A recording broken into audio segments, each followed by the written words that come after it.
Continuamos con más noticias. En breve, el ministro de Exteriores chino ha comparado el problema de la península coreana con un agujero negro.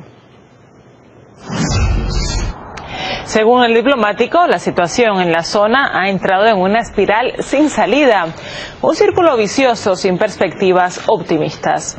Añadió que para regularizar el conflicto, ambas partes deben emprender acciones concretas.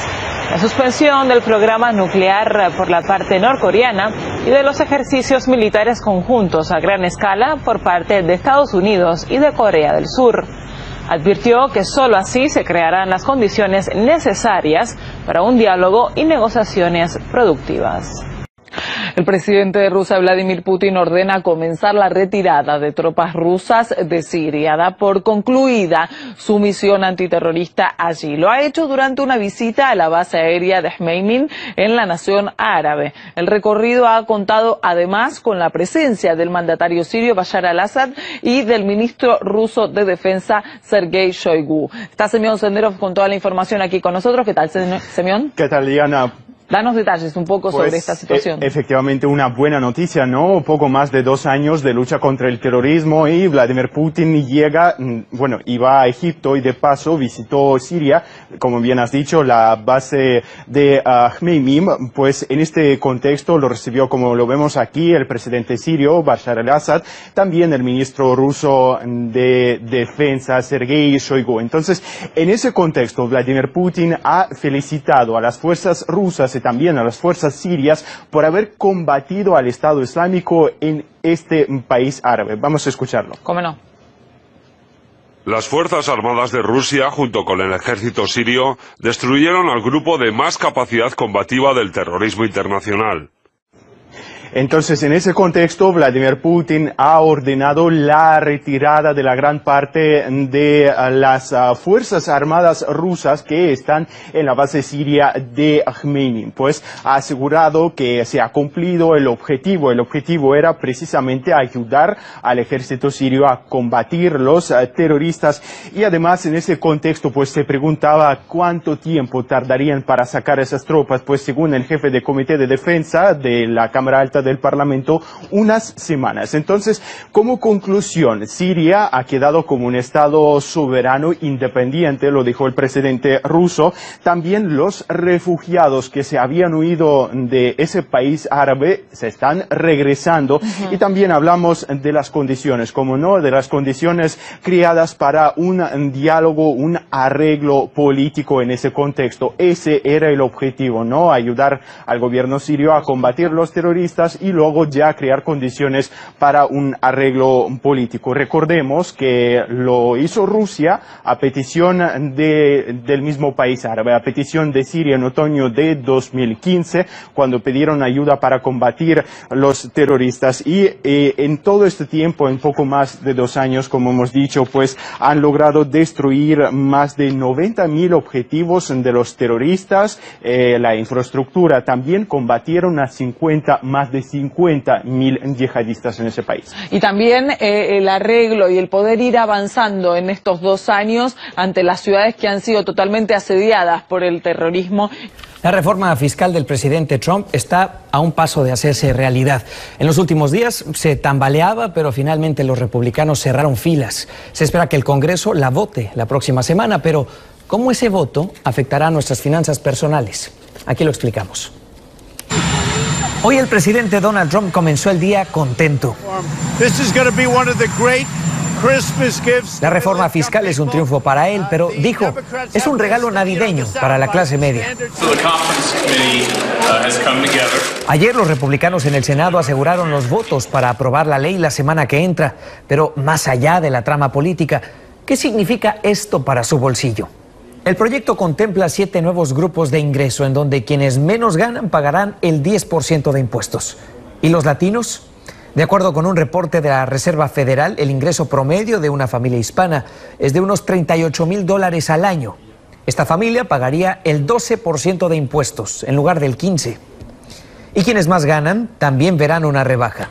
Un individuo con un ingreso de $500,000 al año, por ejemplo, o una pareja con un ingreso de $600,000, ya no pagarán casi el 40%, sino el 37% de impuestos. Beneficia a las corporaciones, primero que nada, porque les reduce significativamente el impuesto. Octavio Pescador es analista e investigador de la Universidad de California, Los Ángeles.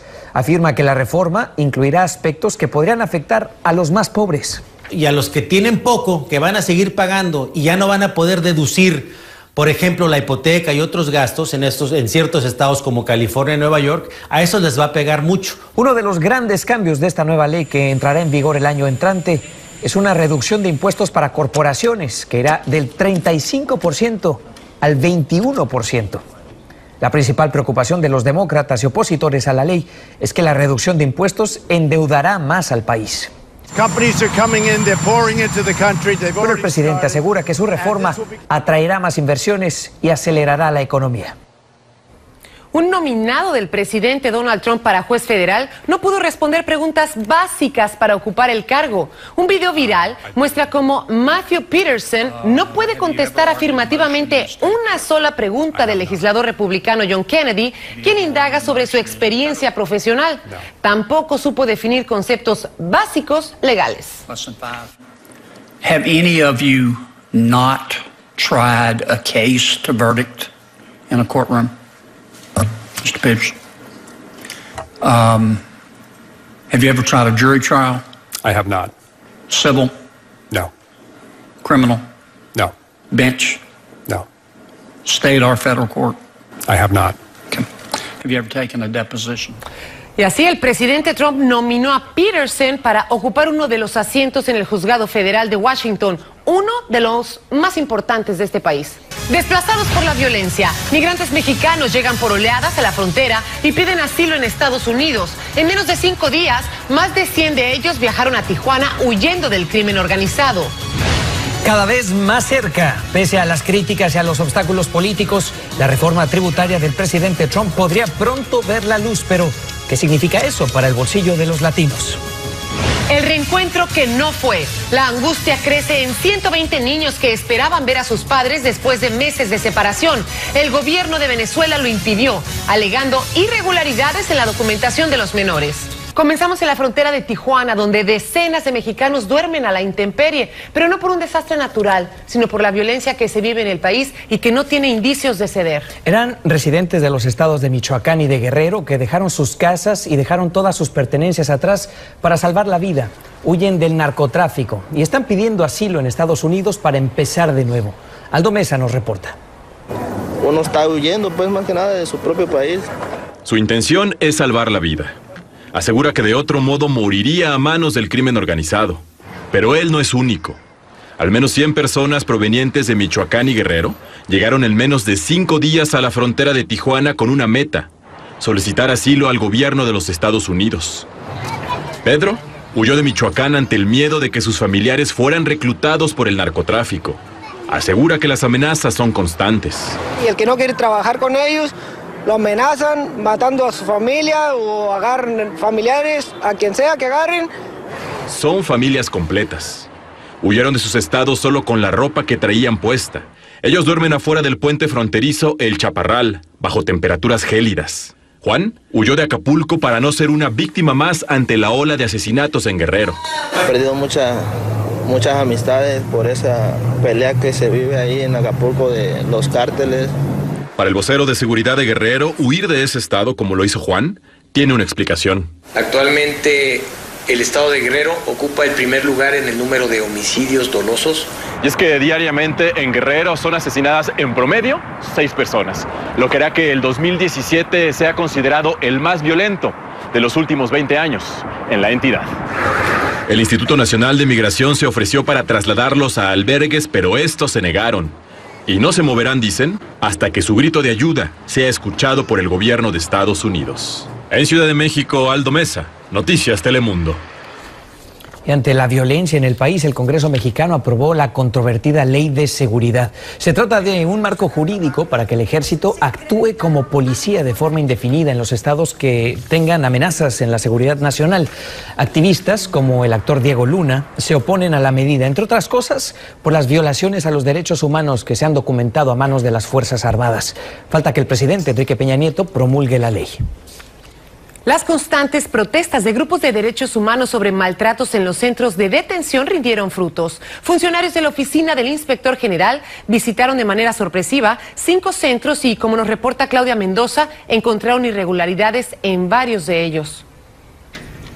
El reporte de 16 páginas hecho público por la oficina del inspector general plantea que la condición de varios centros de detención van en detrimento de los inmigrantes que ahí permanecen. El organismo visitó sin avisar a 5 centros en varias ciudades y aunque en todos observaron fallas, las inspecciones revelaron irregularidades en 4 de ellos.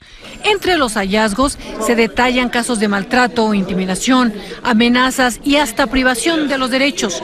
El informe no sorprende a Liz Martínez de la organización Civic. Es tan importante que por fin el gobierno está reconociendo y corroborando nuestros reportes. La Oficina de Inspección General explicó que seleccionaron estos centros basados en reportes recibidos por agencias no gubernamentales, historias en medios de comunicación y llamadas recibidas en su línea directa para levantar quejas. Por su parte, el inspector general interino John Kelly dijo en un comunicado que el papel de ICE es igual de importante en las detenciones de personas indocumentadas como en su alojamiento. El trato de los detenidos en las instalaciones de ICE debe ser humano, cumplir con todas las reglamentaciones y ser irreprochable. En el reporte se recomienda a ICE que mejore su vigilancia a los centros, su administración y sus operaciones.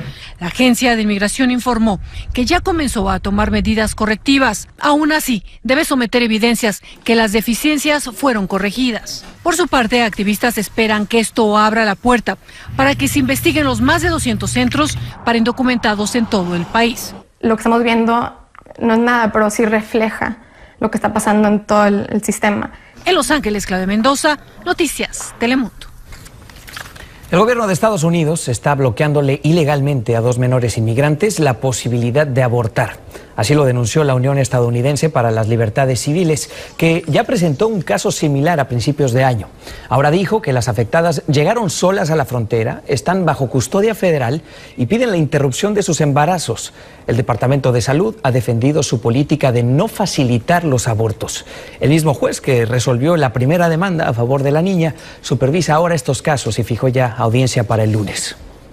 Y atención, Migración extendió el plazo de reinscripción del TPS para hondureños y nicaragüenses hasta el 13 de febrero de 2018.